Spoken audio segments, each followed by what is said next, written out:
Good morning, students. This session will focus on the origin and development of novel as an important genre in literature. At the outset, we should remember that the novel began to flourish only during the 18th century. Before that, we had a variety of fictions like anecdotes, ballads, epics, folk tales, legends, and myths. There are three important reasons to state why novel became very popular during the 18th century. In the first place, as a form, it was strikingly very different and unusual. In the second place, a novel projected the world of reality to a certain extent. On the other hand, novel also gave a scope for the readers to slip into the world of fantasy. Let me begin by giving the definition for novel. Samuel Johnson defined novel as a small tale generally of love, while the Oxford English Dictionary defines novel as a fictitious prose narrative of considerable length in which the characters and actions representative of real life are portrayed in a plot of more or less complexity. It is now very obvious that novel deals with men and women of the world of reality who seem to coexist in order to take part in the drama of human life. Considering the novel as a genre in literature, we have to remember some of the important features or the aspects of the novel. Let me first introduce the term verisimilitude.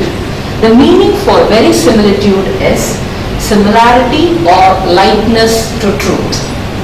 A good novel is true in the sense that it gives an enlightening picture of the world of reality.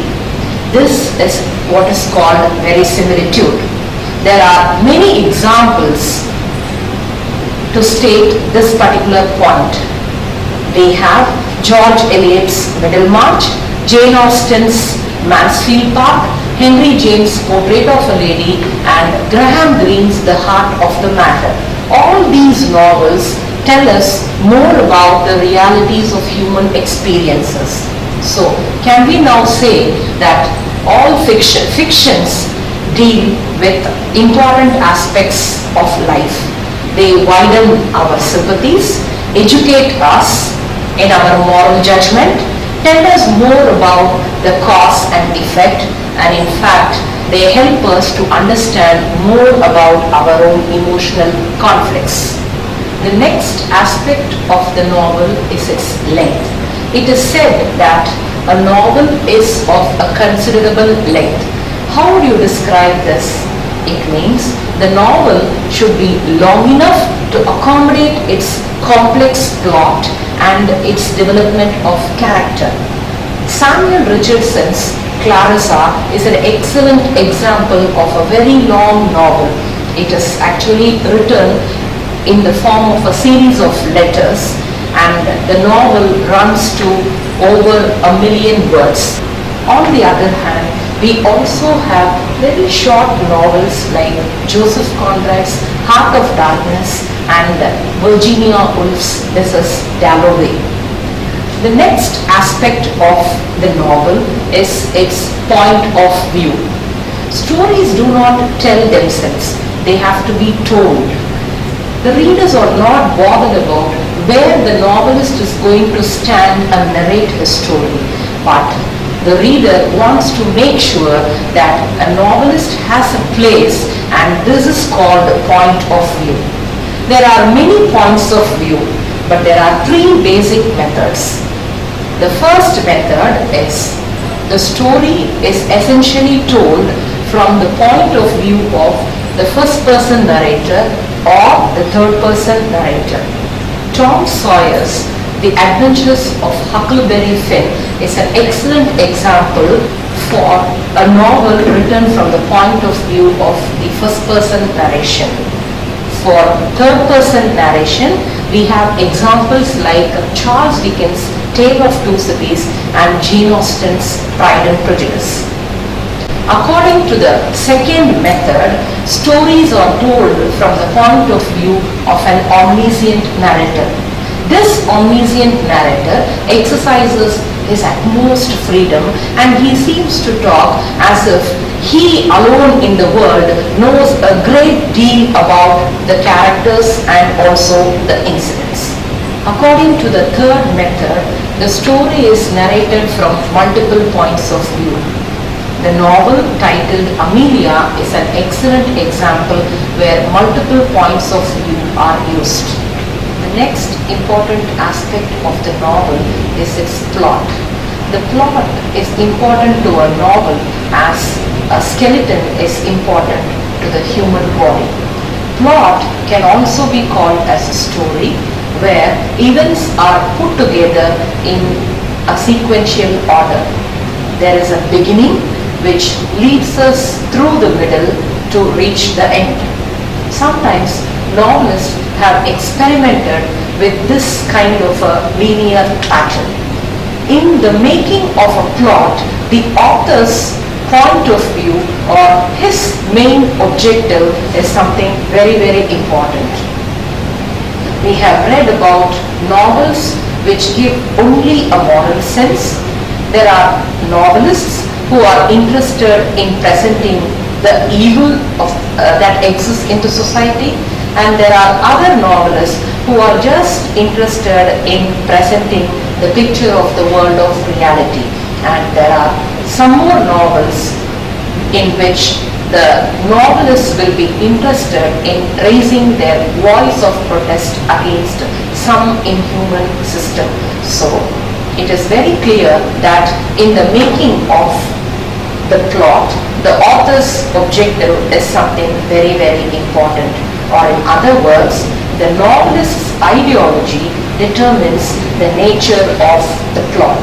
So based on this objective, we have detective stories, crime stories, thrillers, romances, adventures, science fiction, and so on.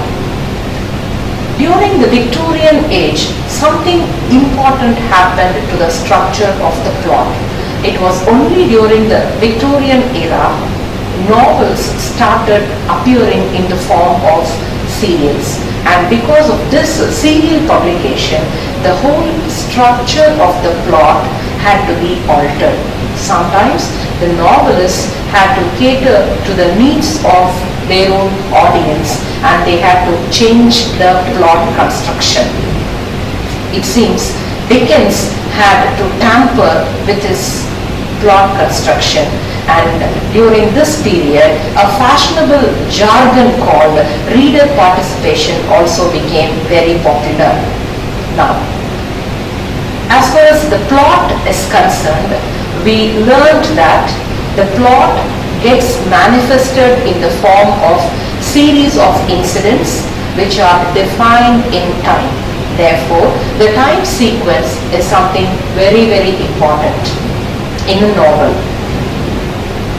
When we trace the history of English literature, we come to know that Tristram Shandy is the first English novel in which the time sequence is slightly altered out of the rational order.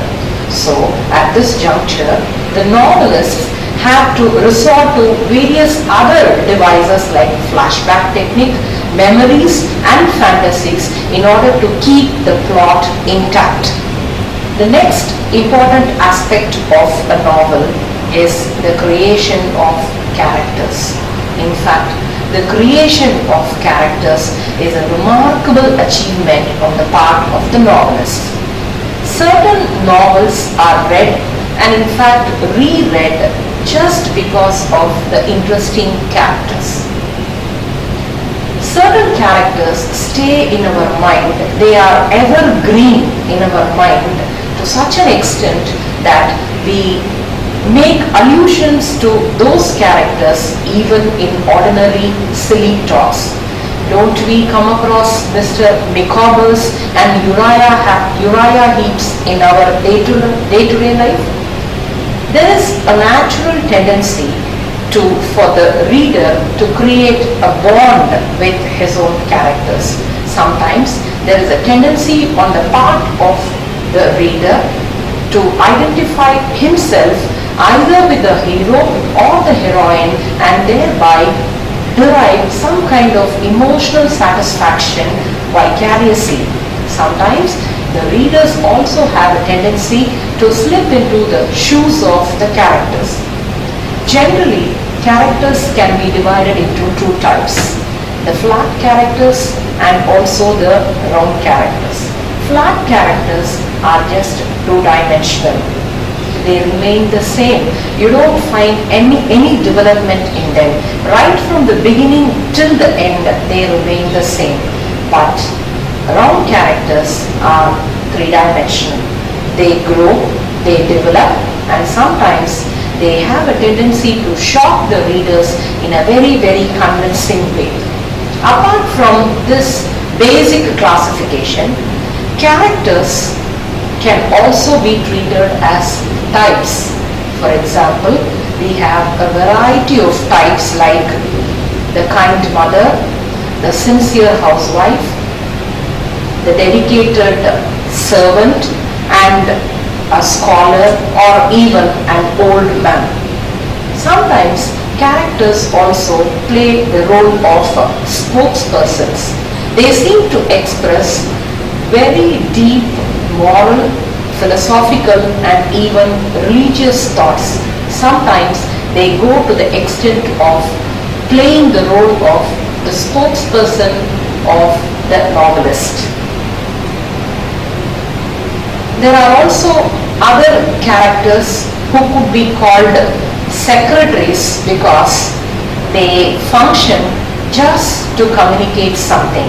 Otherwise, they don't have a very, very important role to play in the novel.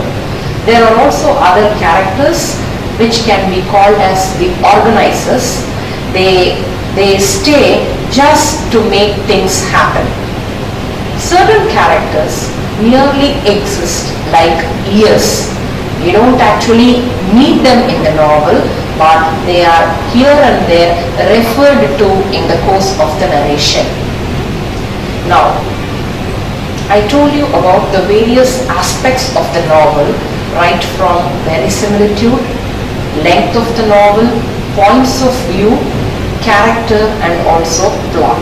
Let me now tell you something about the types of novel which flourished during the course of the time.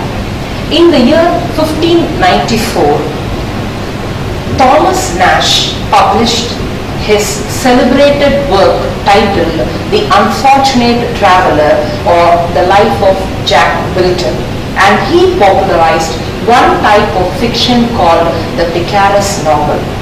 The term picaresque actually comes from the Spanish picaro, meaning a rogue or a rascal. Naturally, the hero that you meet in a picaresque novel is not of that chivalrous type, not the chivalrous knight who is known for his courtesy and gallant behavior.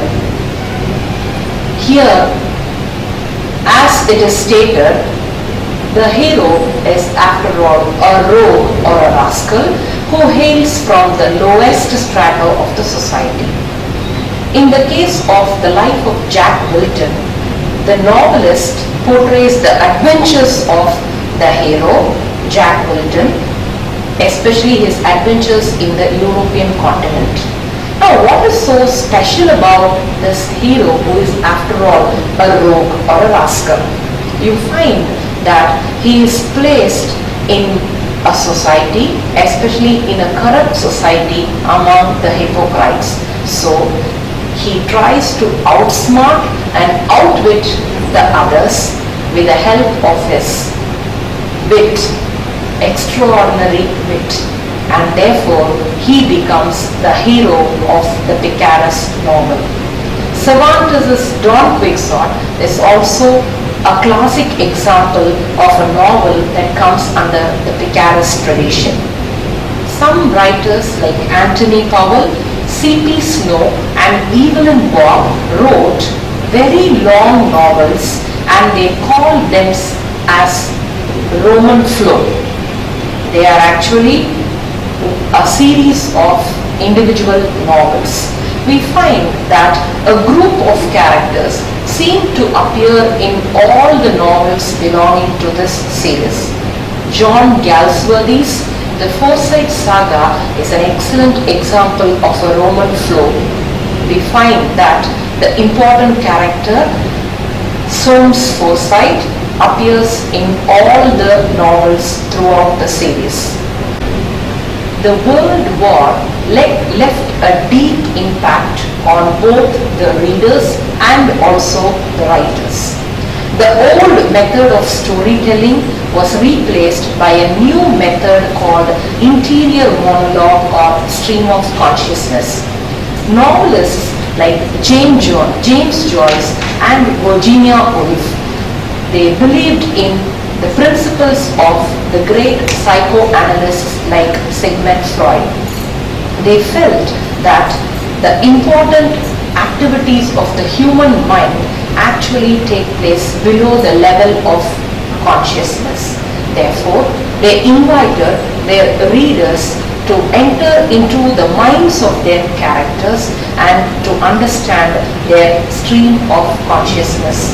There are very good examples: James Joyce's Ulysses and Virginia Woolf's To the Lighthouse.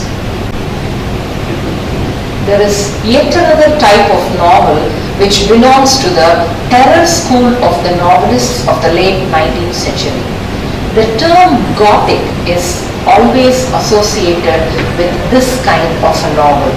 Charlotte Bronte's Jane Eyre, which is actually a romantic thriller, is an excellent example of a novel belonging to this Gothic tradition.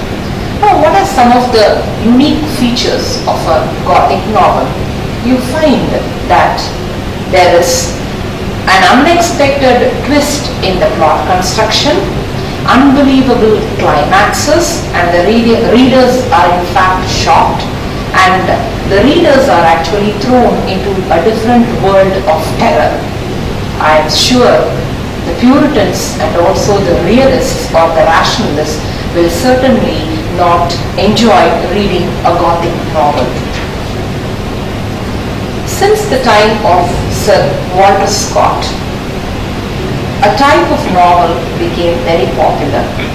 This is the historical novel. What is so special about a historical novel? The beauty of this type of novel is that there is a judicious combination of fact and fiction, and thereby the novelist is able to grab the attention of his own reader. Apart from Sir Walter Scott, there were other writers of historical novel like Robert Graves and also Henry Treece. The next type of novel which attracted the attention of the writers in the modern times is the apocalyptic or the allegorical type. Huxley's Brave New World is an excellent example. This novel offers a terrorizing picture of a future world which will be devoid of human values. We will be shocked to know that in this world or in this brave new world, human beings will be controlled and conditioned by the great scientists and also other planners. George Orwell's novel titled 1984 is yet another example. This novel also gives a terrorizing vision of the future world which will be controlled by some unknown force identified as the Big Brother. All the human beings of the world will be controlled by the Big Brother, and even the emotions and also the thoughts of the individuals would be supervised by the thought police, and the people will be mesmerized by a new language called Newspeak. Orwell also talks about an educational system which will be based on double thought. An interested or a very serious student of literature should not overlook the contributions made by Thomas Hardy. Thomas Hardy is always identified as a regional novel because he has written a set of poems and novels which focus on the beautiful landscape of the Wessex in England. Not only that, it was Thomas Hardy who wanted to incorporate the tragic vision which is usually found in a drama into a novel. The best example is The Test of the Daffodils.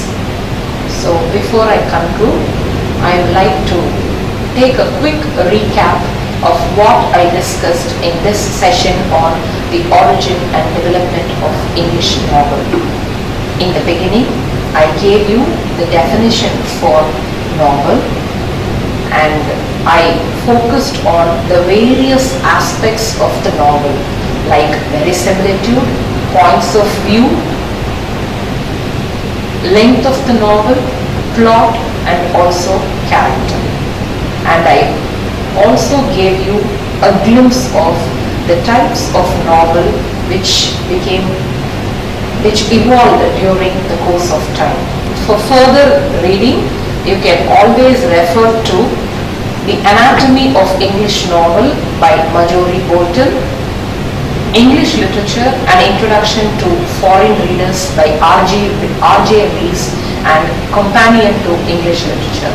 Thank you.